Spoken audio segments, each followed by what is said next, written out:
नमस्कार मित्रांनो, आज आपण ऐकणार आहोत कथा संशय.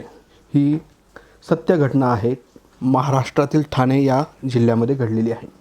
जोहरा ही 30 वर्षे विवाहिता ठाणे या ठिकाणी राहिला आहे. तिचा मूळ परिवार उत्तर प्रदेश राज्यातील जिल्हा महाराजगंज येथील. हा परिवार पोटापाण्यासाठी महाराष्ट्रात आला. ती, तिचा पती शोहर वय 32, त्यांची एक 12 वर्षाची वयाची मुलगी अंजुम, 8 वर्षाचा मुलगा अहमद व 4 वर्षाची मुलगी नादिया असे सगळे आनंदाने राहत होते. घरात पतीला संसारात 2 पैशाची मदत व्हावी म्हणून जोहरा डोंबिवली या ठिकाणी साफसफाईचे काम करत असे. त्यातून मिळणाऱ्या कमाईमुळे संसाराला थोडा हातभार लागत होता. तर तिचा पती नूर कंपनीच्या बांधकाम साईटवर सेटिंगचे काम करायचा. सन 2010 या दोघांच्या परिवारांच्या संमतीने लग्न झाले होते. सुरुवातीचे 4-5 वर्ष यांचा संसार अगदी सुखासमाधानाने सुरू होता. परंतु गेल्या 8 ते 10 वर्षापासून शोहर मित्राच्या संगतीने दारू पिण्याचे व्यसन लागले होते.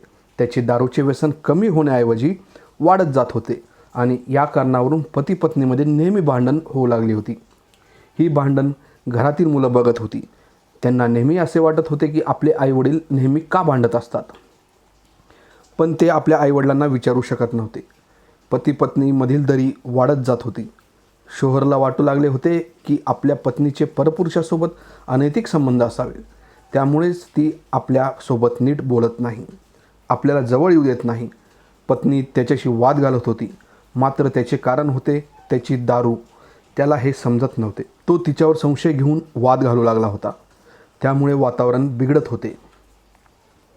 ती त्याच्यापासून दुरावत जात होती. तसा तसा त्याचा संशय दाट होऊ लागला होता. इकडे शोहर पत्नीला शिव्या देत होता. मारहाण करत असल्याने ती या त्रासाला कंटाळली होती. काय करावे हे तिला सुचत नव्हते, कारण तिच्या पदरात 3 मुले होती. त्या 3 मुलाचा सांभाळ कोण करणार याचा विचार करून गप्प राहत होती. पती आज नाही तर उद्या सुधरेल या आशेवर त्याच्यासोबत ती राहत होती.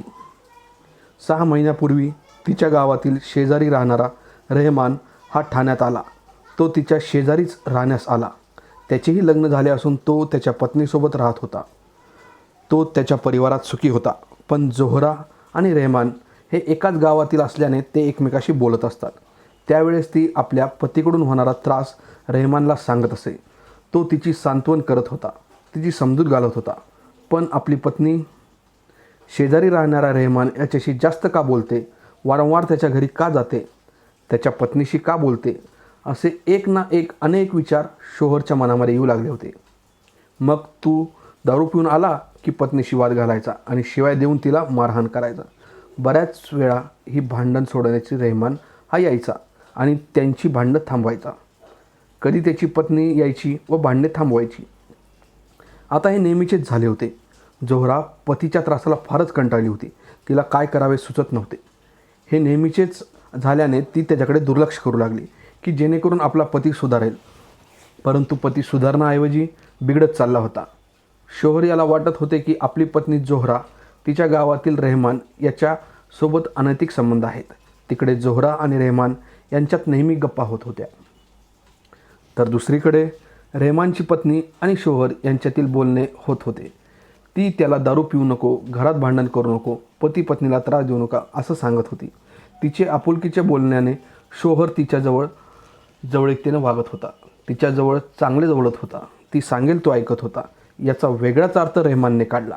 त्याला वाटू लागले की शोहरचे स्वतःच्या पत्नीशी पटत नाही, पण त्याच्या पत्नीशी मात्र चांगले पटते.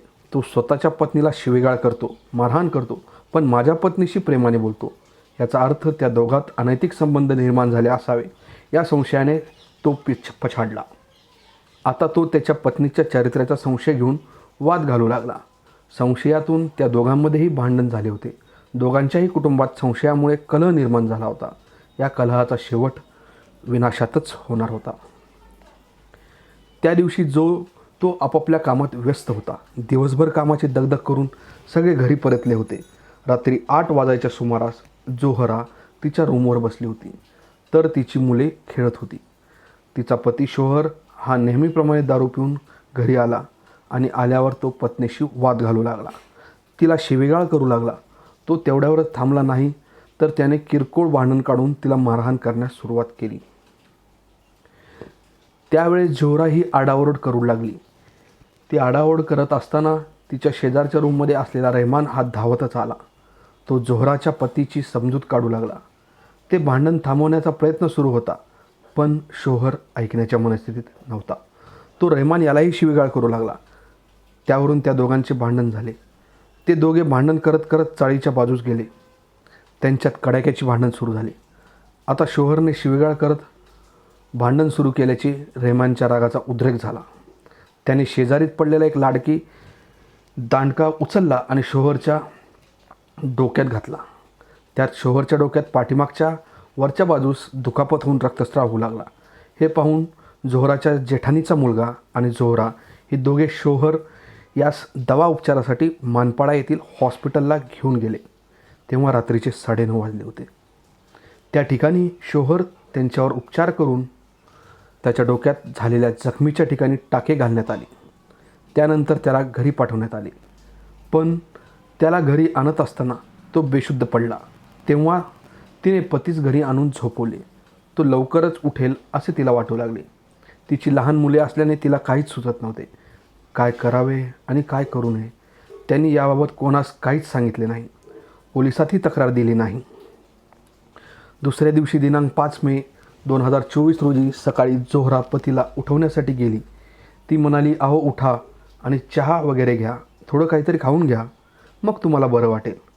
परंतु तिचे आवाजाने व हलवल्यानंतरही शोहर उठत नसल्यामुळे ती घाबरली. तिने मग तिच्या पतीचा ठेकेदार सतीश यादव याला फोन करून बोलावून घेतले. त्यांना सांगितले, बघा साहेब, काल रेहमानसोबत माझ्या पतीचे भांडण झाले होते. आम्ही त्यांना दवाखान्यातसुद्धा घेऊन गेलो होतो. घरी आल्यावर ते झोपले, परंतु आता ते उठतच नाहीत. ह्या ऐकून सतीश यादव या ठेकेदाराने त्याला उपचारासाठी रिक्षात टाकून हॉस्पिटल डोंबिवली पश्चिम येथे नेले. तेथील डॉक्टरांनी शोहर याला तपासले असता तो रात्रीच 11:15च्या आसपास मरण पावला असे घोषित केले. इकडे रेहमानला समजले की शोहर हा कालच्या भांडणात मरण पावला आहे.